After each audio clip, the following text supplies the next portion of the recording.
We're going to disarm the hybrid battery system because we got to pull the inverter out of the car. So located in the right rear corner is the battery. There's a bolt that goes into the frame back here, or into the body of the car.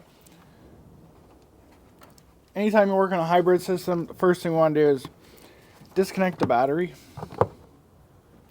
And then we're going to pull the emergency, or the hybrid cut switch. Once all this shit is out of the trunk, we can get to the driver's side of the hybrid battery, and there's a clip, orange clip. So this clip, you push it up, and then you fold it out. Don't forget when you put it back in that you have to arm it, you have to push it down. Don't forget that. But that's how it pushes in. So now our 600 amps or volts, whatever it is, should be disarmed, but we're going to double check it up front.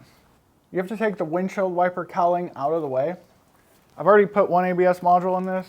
That's why it's like this. Removing the wipers is a pretty simple process. Then we're going to remove this guy right here. Is the inverter. You could potentially wiggle it in, but honestly, just remove the inverter. It makes things a lot simpler. The inverter cap is super simple to remove. There's one T45 torque on one of these bolts, and then we have 10s all the way around the perimeter.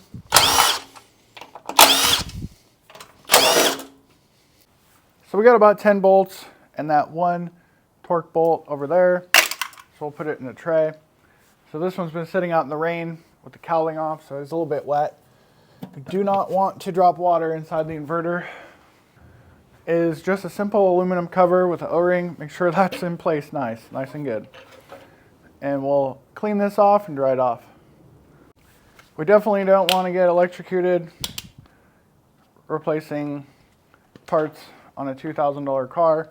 So we got a voltmeter, and we're going to check that there's no battery in here because we got to physically touch the high voltage lines to get them out of the way.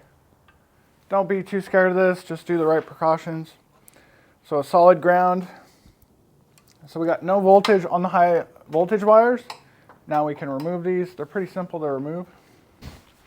First thing we're going to do is take the connectors. So there's 3 connectors underneath the inverter cap.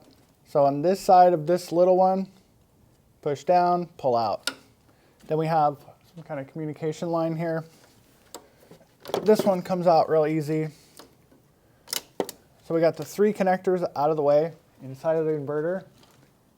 And then we have the seal here. We want to take good, careful care of that seal.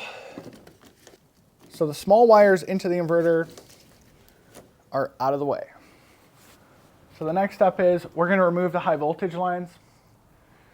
So on the back here, we have 3, 1, 2, 3.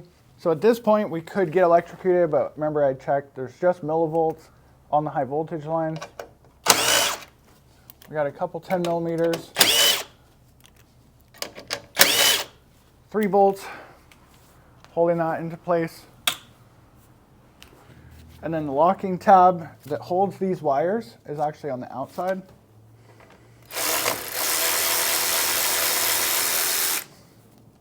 Once those locking wires are out of the way, this is the hybrid high voltage, one of them. Then we have another one on the front. Just like up in the left corner, we have 3 bolts here. Really helps if you have a magnetic 10.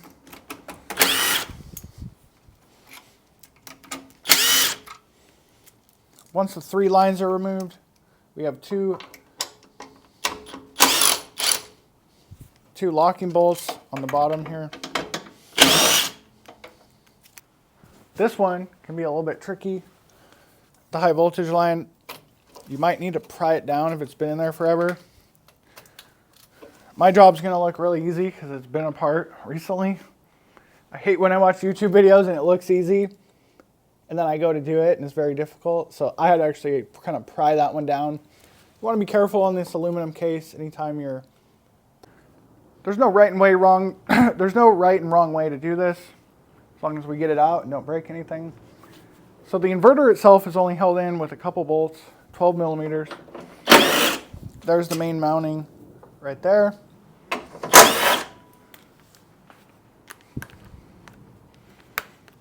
And right here into the core support.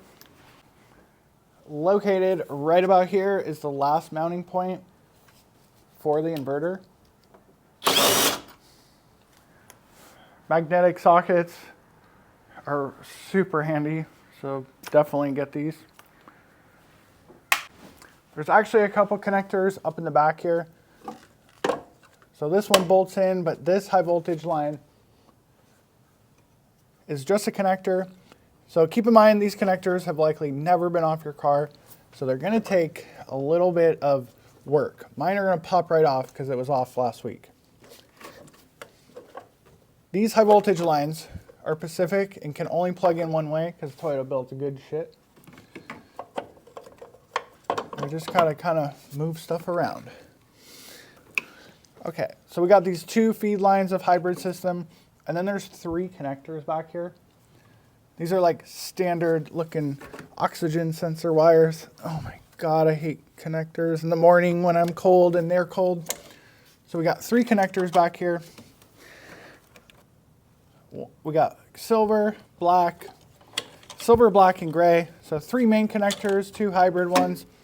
And now this thing is almost, the inverter's almost out, but we gotta do something with the coolant lines. So personally, I think it's easier just to remove the inverter, but I could do the little flat rate technique of wiggling it over to the side. I don't like to struggle through stuff. So when you disconnect the coolant lines, it's gonna make a huge freaking mess. You could try to plug the lines and stuff, or just put a catch pan under the car.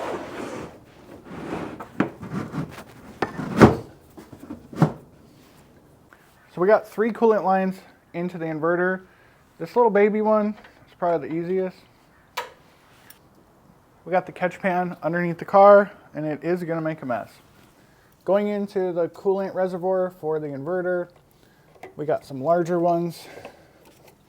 Oh, I did forget this connector.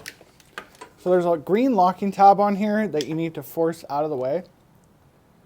And then it's a standard connector here, another orange high voltage one. So this coolant line is gonna pop right off because it's been off last week.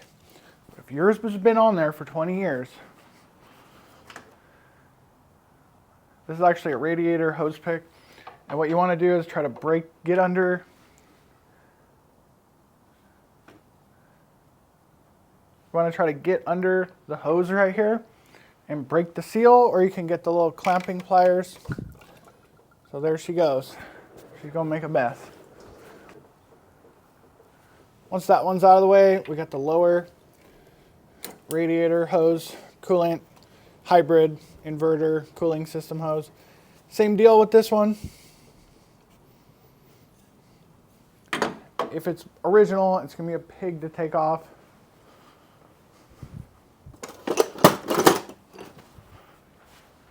This is another handy tool to get those hoses off.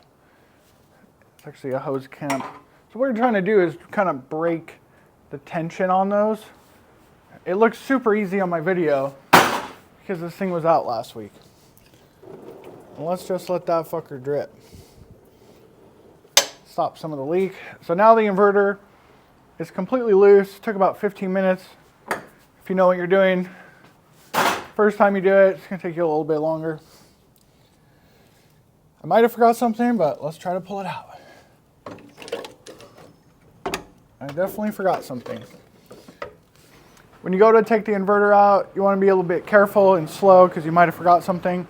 I forgot the airbag warning system right here. So this is why it's important to take the battery out, because this will trigger the airbags if you hit that with a hammer. Since we have the battery disconnected, it won't do that. Having worked on a lot of old piece of shit Toyotas and cars, you don't want to disconnect connectors if you don't have to, because a lot of times they'll break.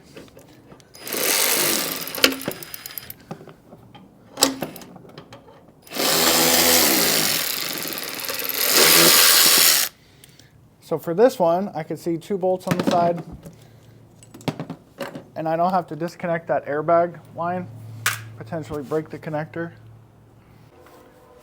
Now the inverter is going to be free and clear, but still when coming up with it, let's go slow. And tilt it up so we don't leak coolant.